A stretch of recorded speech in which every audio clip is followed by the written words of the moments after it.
When it comes time to add value, that can be another area where it's approached abstractly. So like for instance, the values in these dogs are abstract, meaning they are simplified a little bit. So they're pretty detailed, but the artist also chose to eliminate some of the value,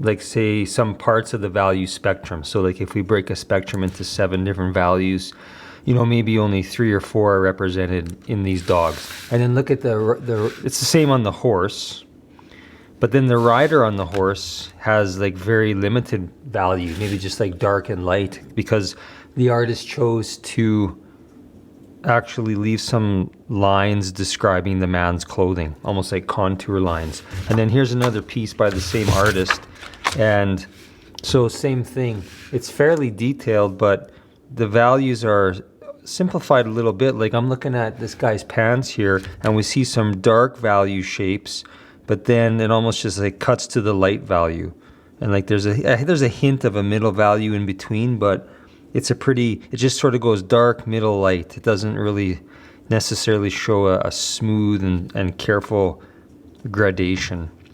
So there are other parts in this artwork though where there are more smooth and careful gradations, like on this man's pants.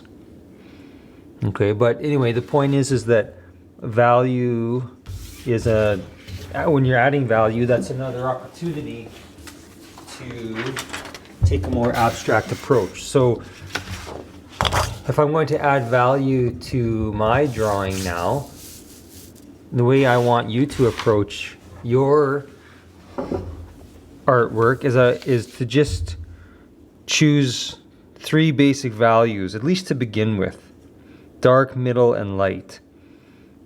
So for instance, I'm looking at my reference photo, and I see on the leg here, I see like a shape like that. So I'm going to actually draw it in and then just color it.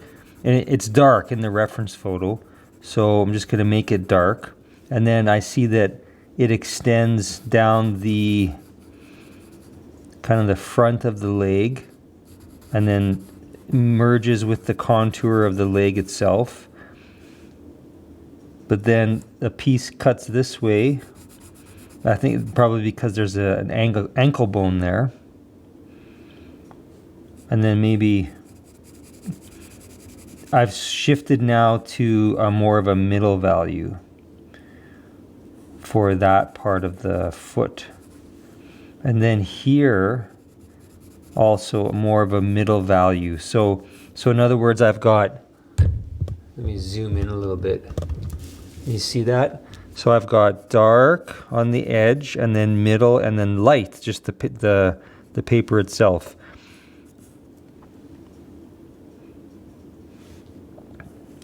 Just gonna add a little bit of a, yeah. Okay, so that's for that leg. And so I can kind of demonstrate the same thing with this leg. So try to see when you're looking at your reference photos, try to see the shadows as shapes. That's why it really helps to work from reference photos where the values have been posterized in Photoshop. So the values, the shadows and highlights turn into shapes, and then you can simply draw the shape. So I'm going to draw this shape. I'm going to shade it a middle value to start with. And then I'm going to create a darker valued piece on the extreme edge of this man's leg. So now I've got my dark, middle, and then the light value. So it's kind of the same approach that I used for the other leg. Okay, so just try to keep it simple. Dark, middle, light.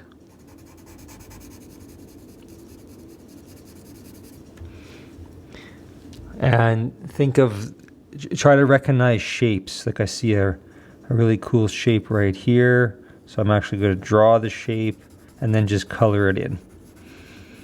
So I mean, we're all used to coloring in shapes. It's what we used to do when we were little kids, coloring in coloring books. So what I'm trying to get you to do here is see these values as shapes.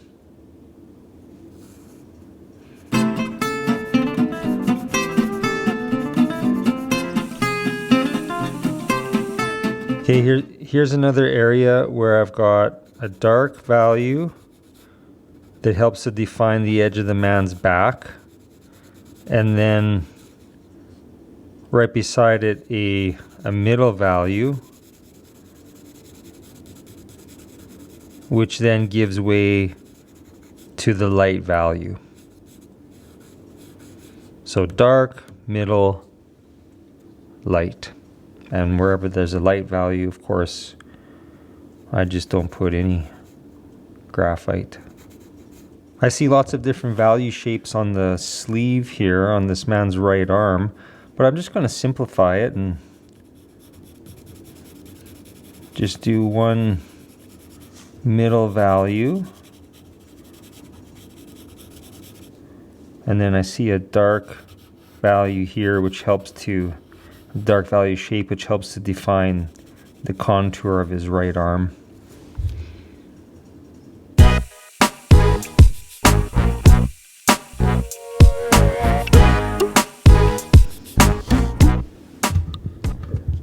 Okay, so I've established my values. I'm trying to limit it to just dark, middle, and light to keep it simple and to maintain a level of abstraction in the addition of the values.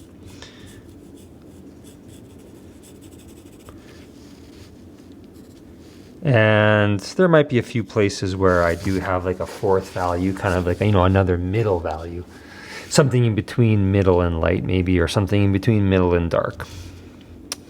But it really helps to use the reference photo to observe the value shapes that have been created through the posterization process.